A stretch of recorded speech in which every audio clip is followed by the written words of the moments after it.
प्रिय विद्यार्थियों, सादर नमस्कार। आज की कक्षा में आप सभी का स्वागत है। उम्मीद है आप सब स्वस्थ होंगे, अपना गृह कार्य समय पर कर रहे होंगे।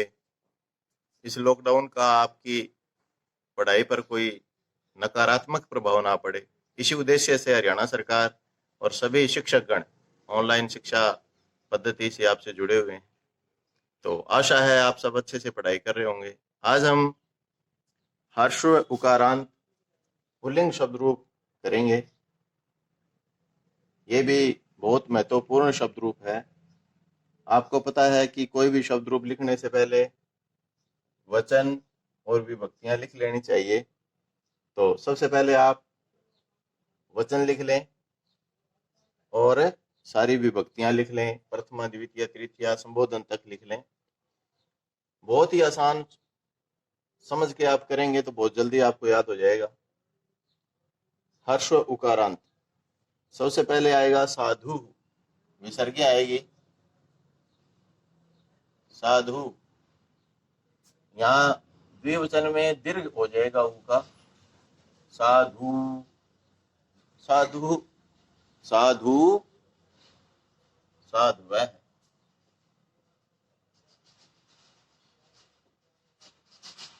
द्विवचन में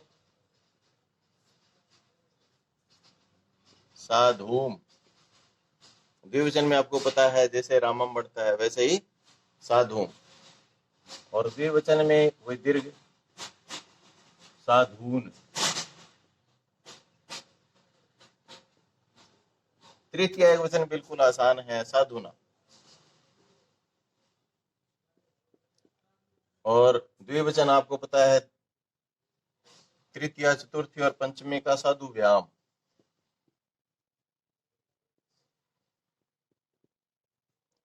चाहे आप पहले लगा के छोड़ दो इनको। और ये आपको पता है कि बहुवचन में यहाँ साधु भी आएगा और यहाँ साधु भी आता है। चलो, चतुर्थी का आएगा साधवे। साधवे, साधुभ्याम, साधुभ्य।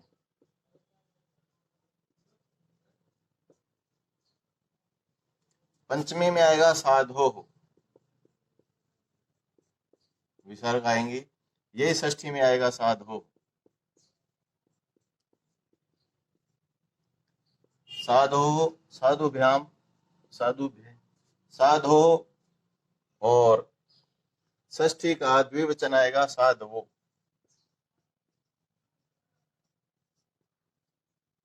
साधु नाम।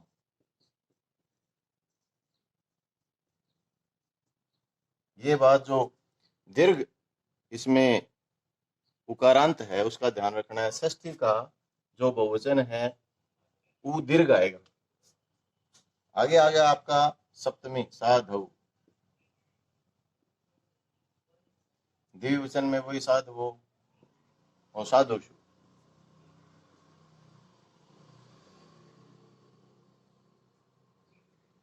संबोधन में हे साधु आएगा, ध्यान रखना है।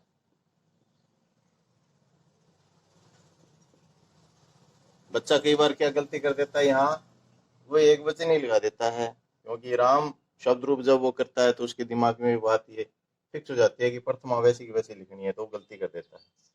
साधो आए, हे साधु और हे साधु।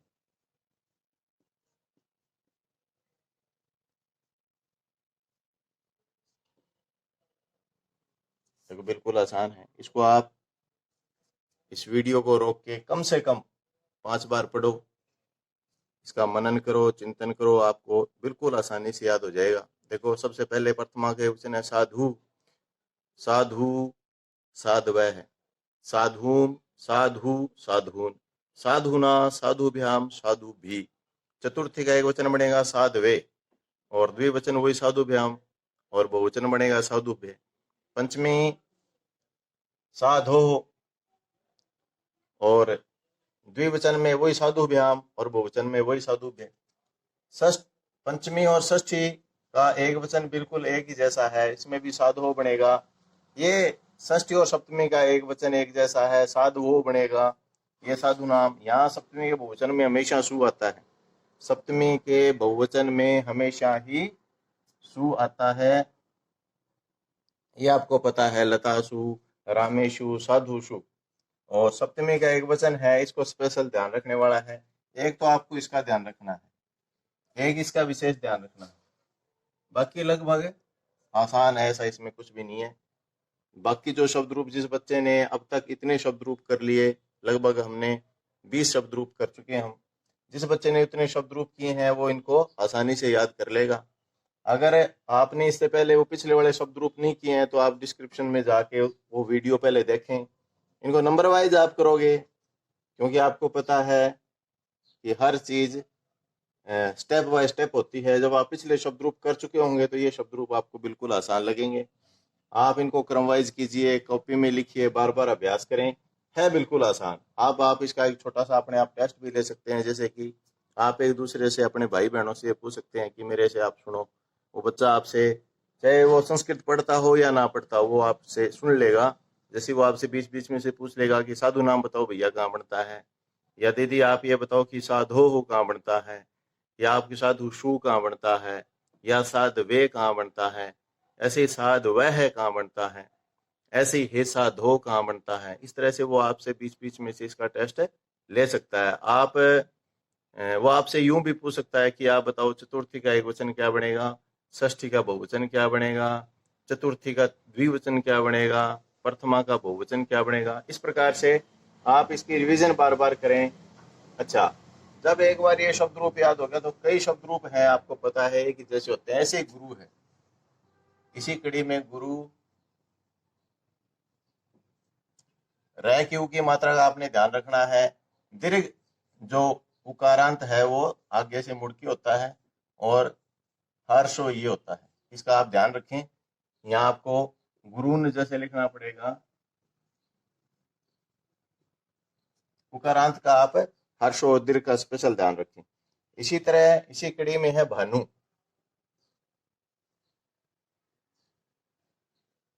गुरु,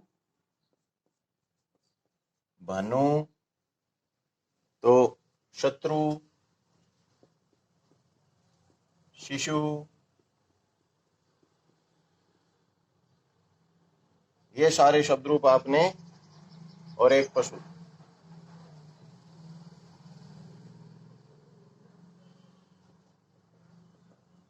इनकी आपको जरूरत पड़ेगी।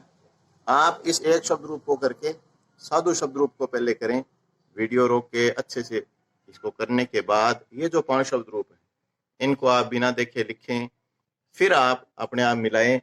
छोटी छोटी जो गलतियां बच्चा अक्सर कर देता है, वो एक तो कर देता है यहाँ गुरुओ,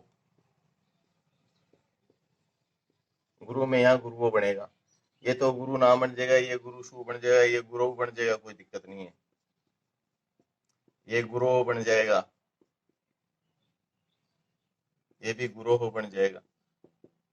तो इस तरीके से आप इन गुरु का, भानु का, शत्रु, शिशु और पशु, इतने शब्द रूप जब आप लिखेंगे, इस साधु को देखे तो आपको उकारांत हर्ष हमेशा के लिए याद हो जाएगा, फिर कोई गलती नहीं होगी। उम्मीद है आप इसको अच्छे से अपनी कॉपियों के अंदर साफ साफ सुंदर सुंदर हैंडराइटिंग में लिखेंगे। जब तक आप सुंदर नहीं लिखेंगे तब तक आपके याद भी नहीं होगा। दूसरा बच्चा साथ करने वाला है वो आपका टेस्ट भी नहीं ले सकेगा। आपको पता है कि सुंदर लिखाई किसी भी भाषा में बहुत ही महत्वपूर्ण स्थान रखती है। ये आपके लिए मौका है, आप धीरे धीरे आराम से घर में बैठे बैठे अपनी हैंडराइटिंग सुंदर करें। इस लॉकडाउन का फायदा उठाएं, अपना कक्षा कार्य ढंग से पूरा करें, अपने बहन भाइयों के साथ मिलकर व्यस्त रहें, मस्त रहें और अपने स्वास्थ्य का ध्यान रखें। ईश्वर आपको दीर्घायु करे। इसी कामना के साथ नमस्कार।